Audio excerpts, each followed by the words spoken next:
Olá pessoal, tudo bom com vocês? Espero que sim. Eu sou o professor Adriano, professor de arte, e agora vou dar uma sequência em mais uma videoaula para vocês, tá? Essa obra de fundo ela aparece exatamente por isso, é uma sequência, estou fazendo essa videoaula seguida, tá? E nós vamos falar agora na próxima videoaula em Egito Antigo. Mais exatamente, nós vamos falar sobre a arte egípcia. Importante falar isso. Nós vamos abordar aqui o contexto da pintura egípcia. Nós não entraremos nas aulas de história que abordam o contexto social, econômico, desenvolvimento geral, ok? Nós vamos falar especificamente da arte. Bom, e mais especificamente falando em arte, quando nós falamos em arte egípcia, nós caímos no que nós vamos chamar de regra da frontalidade, tá? Não sei se vocês já ouviram falar sobre esse termo, mas é a forma como a pintura egípcia é uma forma engessada, que não poderia ser modificada, tá? Quer dizer que nós estamos dizendo aqui que o artista ele não tinha uma liberdade para criar.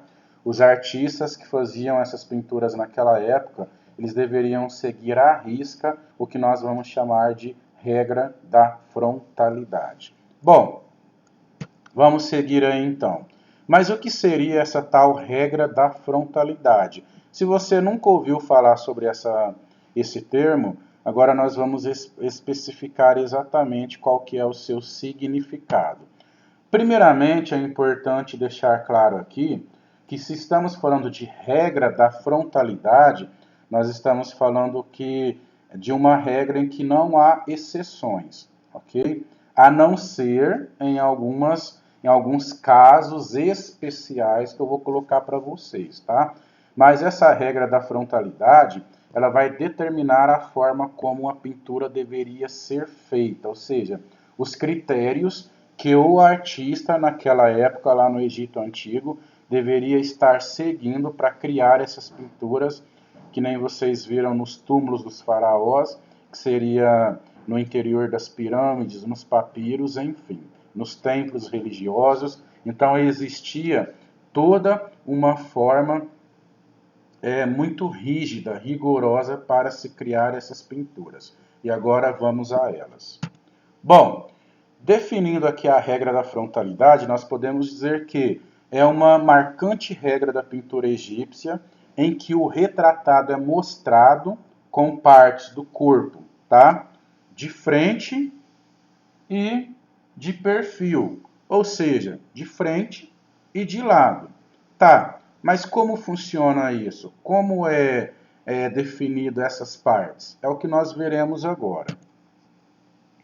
Olha lá, basicamente nós podemos definir a regra da frontalidade sob três termos. Primeiramente, pintura, tá? Porque isso não vai acontecer na arquitetura e na escultura.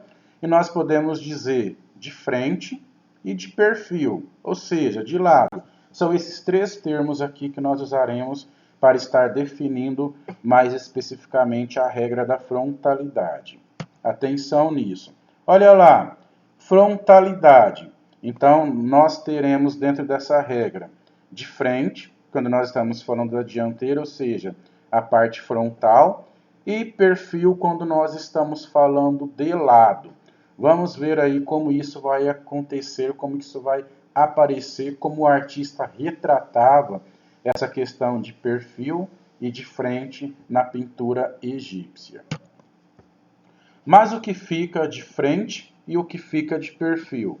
Essa questão é importante você já estar com ela bastante clara até o final dessa videoaula. Bom, vamos ver primeiramente o que fica de frente então. De frente, pessoal, nós teremos essas áreas marcadas aqui, ok? Que serão, olha lá, os olhos, tá? Mesmo que a cabeça não esteja de frente, os olhos e o tronco, que é essa parte aqui que eu delimitei para vocês, tá? Aqui nas flechinhas e que estão aqui sinalizadas em amarelo. Então vamos relembrar aqui, tá? O que vai ficar de frente? Os olhos, e o tronco da figura retratada. Que figura que é essa? O faraó, exatamente. Lembrando que nós colocaremos exceções em dois momentos, tá? Haverão dois momentos de exceções que eu vou colocar para vocês aqui, ok? E vamos ver então o que ficava de perfil, ou seja, de lado. De lado, então, nós teríamos, olha lá, a cabeça e membros, ou seja, pernas, pés, os braços também, podem reparar aqui, tá? Mãos aparecem de perfil, mas é diferente do que aparece de frente, que no caso, como nós falamos anteriormente, seria os olhos e o tronco. Essa ideia, pessoal, aqui da regra da frontalidade, eu não coloquei para vocês aqui, mas eu vou só comentar. É utilizada até mesmo pelo Pablo Picasso no início do século XX, na obra Les Demoiselles d'Avignon, quando ele funda a arte moderna e posteriormente o cubismo, né? Que ele vai retratar aquelas mulheres em planos quebrados e aparecem, tá? Olhos de frente, cabeça de perfil, aparece até a cabeça, o rosto de frente e os olhos de perfil. Então ele retoma essa característica da frontalidade e ele consegue misturar tudo isso numa coisa totalmente nova que nós chamaremos de arte moderna a partir de 1907. Isso aqui é só um adendo para vocês. Bom, olha lá, mas atenção, eu comentei com vocês de situações em que há exceções na regra da frontalidade, tá bom? De uma forma bastante interessante. Vamos falar agora sobre essas exceções. Bom, há exceções na regra da frontalidade, isso aí nós já podemos confirmar, tá ok? Então, olha lá, por incrível que pareça, mas como assim eu posso quebrar uma regra? Sim, em determinadas situações, como eu vou mostrar para vocês aqui agora, tá? Duas situações mais exatamente. Então, há momentos em que essa regra, sim, era quebrada pelo artista. Bom, não precisa chorar com isso, tá?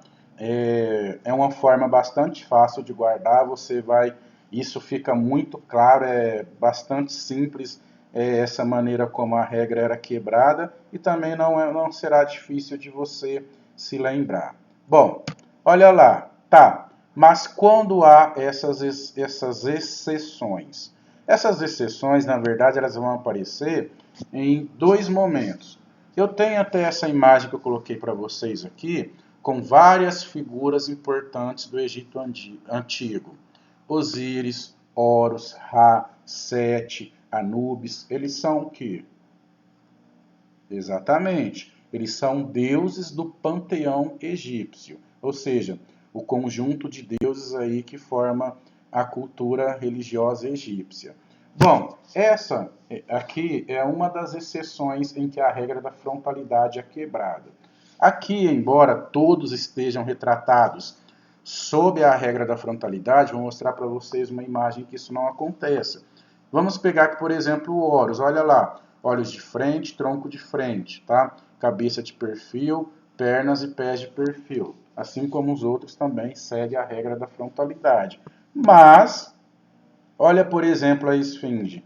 Como eu falei para vocês, não tem como a gente conseguir retratar uma escultura sob a regra da frontalidade. Não dá. A esfinge, por exemplo, que está lá em frente às pirâmides, como se fosse um cão de guarda, né, protegendo ali o faraó e seus pertences, ela é um exemplo em que há uma exceção na regra da frontalidade. Ou seja, além dos deuses, quando são retratados seres mitológicos, acontece essa exceção que eu comentei com vocês, tá? Bom, olha lá, por exemplo, olha o Anubis. O Anubis aí que é o deus dos embalsamadores, né? Que ele está aí fazendo esse processo de embalsamento de um faraó. O Anubis aqui, ele foge totalmente à regra da frontalidade. Olha lá, totalmente assim, né? Vamos dizer. Embora a cabeça esteja de perfil, o olho esteja de frente, o restante, o tronco aqui, não está de frente, certo? Os pés estão de perfil, como segue a regra. Mas, mais uma vez, olha só que interessante, vou relembrá-los aqui, ele não está com o tronco de frente, como é retratado sobre a regra da frontalidade. Então, fugiu aquela ideia de que olhos e tronco de frente e pés, cabeça, tá? Pés, cabeça de perfil. Então, seres mitológicos e deuses são as exceções à regra da frontalidade. Bom, como eu disse para vocês, há exceções na regra da frontalidade quando é retratado um ser religioso, como Anubis, acabei de mostrar na imagem anterior, ou um ser mitológico, como por exemplo a esfinge, que eu coloquei para vocês. A esfinge, né, que tem a cabeça de homem, o busto de mulher e o corpo de leão, que ela foi feita aí, né, para espantar os invasores das pirâmides, possíveis saqueadores que estariam, vamos dizer assim, profanando o túmulo do faraó para saquear os seus pertences. Então, olha lá mais uma vez para vocês guardarem. Há exceções na regra da frontalidade quando eu retrato um ser religioso, como o Anubis, o protetor dos embalsamadores, e um ser mitológico, como por exemplo a Esfinge. Bom, onde eram feitas essas pinturas? É importante também a gente saber isso aqui. As pinturas eram feitas em paredes de templos, no interior das pirâmides e nos papiros. Os papiros, o papiro, para quem não se lembra, era o papel, né, feito pelos egípcios e que seguia, na verdade, tinha o mesmo nome da planta que era usada para fazer esse material aí onde se escrevia, tá bom? Então são esses três locais onde eram feitas essas pinturas. Bom, feliz aí, tranquilo, sossegado, difícil de guardar? Acredito que não, né? É um conteúdo bastante simples e você também pode estar retomando a videoaula e revisando aquilo que você estiver com dúvida. Bom, não precisa ficar nervoso porque não é muito conteúdo, a gente vai falar agora só sobre as cores, tá?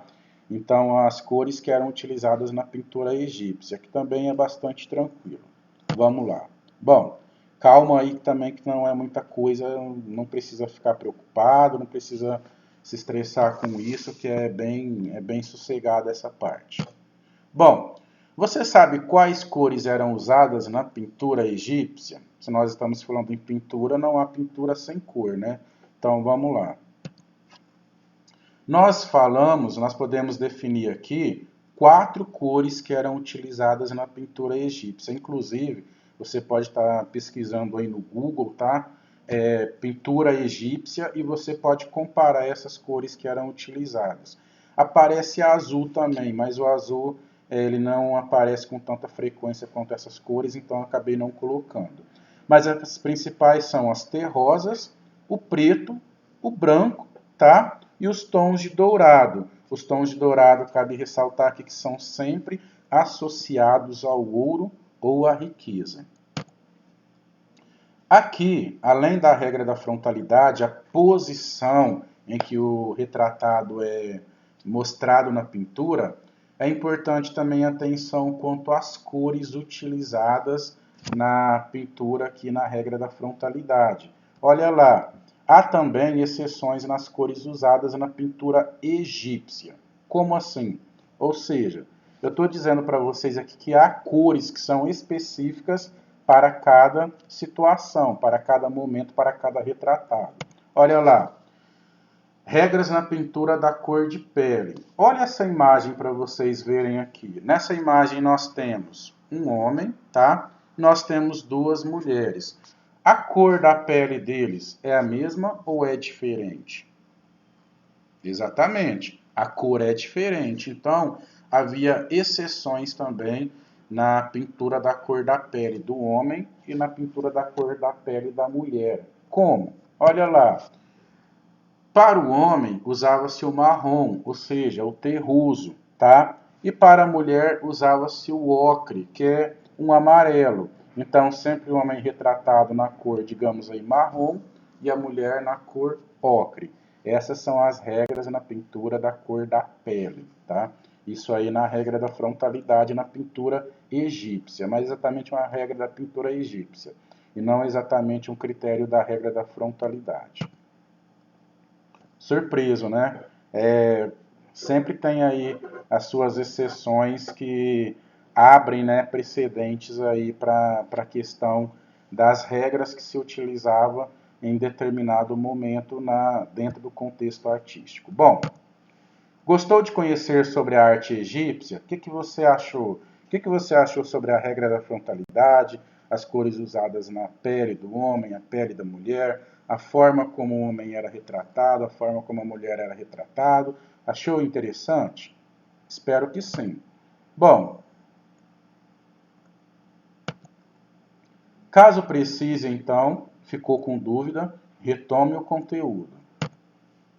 E uma boa atividade a todos e até a próxima aula, pessoal. Tchau, tchau e um grande abraço a todos.